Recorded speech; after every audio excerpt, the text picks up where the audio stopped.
to refill a cartridge. So in this case, I've taken my yellow. I like to use yellow because it's the easiest to see. First thing I do is I take out my little breather bung, and I'll never put that back in. I like to have a little bulldog clip down the bottom there, and I put a little pencil through there. What that does, that makes sure I don't have any terrible accidents. Okay. Then I take out my bung here. In this case, I'm going to take my yellow from my 60mm replenishment pack. I like to actually show you how to do things. I don't like to pretend. It's much better if you can actually see me handling ink, because it's much more.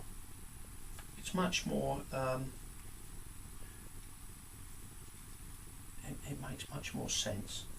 Right, now I'm going to pull out 10 millilitres of ink. I happen to know that most cartridges contain well in excess. Now I'm just feeling for a little bit of cloth there. I've got one there. This should be a nice bit of paper towel. I'm using my handkerchief, which is terrible. My wife's going to kill me, but there you are. Let's put that in. Let's put it in there like that. Now you just allow the needle to go down as far as it can, and let's turn it round a little bit. And incidentally, let's make sure we put the top back on that bottle, because when you put the top on the bottle, you can't have disasters. And we're just going to push down very slowly, nice and slow, and you should be able to see. Now all of the refillable cartridges, every single one has a translucent plastic case. Now the idea of the translucent plastic case is that you're able to judge the level of the ink as you can see it now. You should be able to see that. Now, so long as I don't fill up more than 85% of the capacity, we'll be fine. And there we've got the cartridge that's about, I don't know, 70% capacity. And there it is. It's just hiding there. My little bung. Push the bung in, and I take it off of my bulldog grip, and that's my cartridge ready to go. Let's just lift that up again. You should be able to see that quite nicely. So I've actually filled that up to around 70% capacity. Now they recommend, Lyson recommend, for you never to fill up more than 85%. So as far as I'm concerned, I take 10 millilitres out, I put it into my cartridge. Now I'm going to put all of my cartridges in. I'm then going to press the ink change button and allow the printer to go back to the default position, but I'm going to leave the printer for about certainly 10 minutes or so for any bubbles in there to disperse. I'll then get myself a perfect nozzle check, and then I'll be able to start printing in the usual Lyson manner. Fabulous professional colour, great black and white, and of course remember we're printing at a fifth of the price, so it's a no-brainer.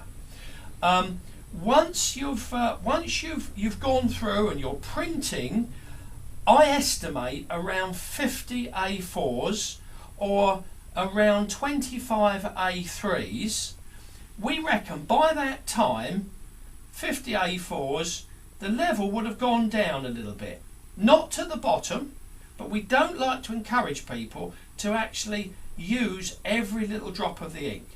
It will have gone down a little bit, and then what you do, let's say at the end of the week, you've done around 50 A4s, you've saved yourself a fortune, you've had fabulous quality. You then move the carriage to the ink change position again, and then at the end of the week, I tend to do this on a regular day. On a Friday, I tend to do all my refilling procedures, and I go and I use my little bulldog grip. I put it out here like that. Not a bad idea to put this on a little piece of little tray or something. We do drip trays for our printers, but and again, I like this idea because it means to say there's no way I can get this to tip over. And again, I've imagined that I've done 50 prints. That's quite a way down. Let's turn this round. So the level would have gone down a fair bit. So, and you bring that out, and you put a little bit more ink in, push it down like this, and you top it up till it's about, you know, certainly no more than 85% full. That actually means about 10 millimeters down from the top of the cartridge. Don't think that it's a good idea to top it right the way up to the top. That's not a good idea. It likes to have an area of air on the top there where it can breathe a little bit. And remember to take the breather out. Now that just about concludes the demonstration.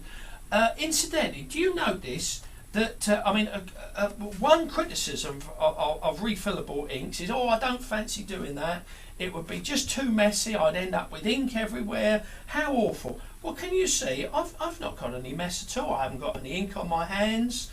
Very nice. Always have a little bit of towel to one side to wipe up as you go, and just do it methodically, and you can allocate 5 minutes out of the week for topping up your cartridges.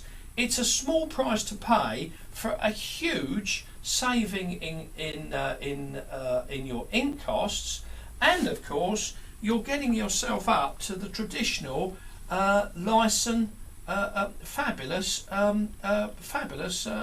image quality. So do look on the compatibility chart that you'll see listed underneath our video. You'll see the link.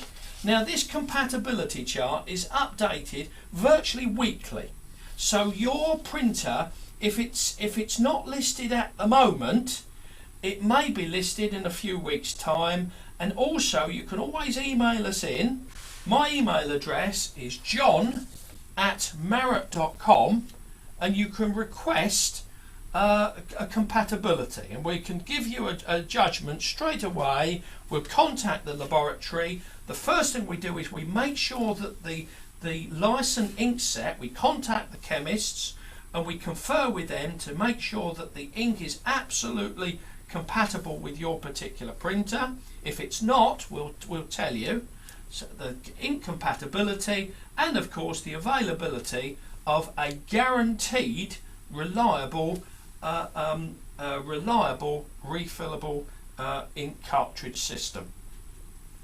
Thanks very much for watching this video.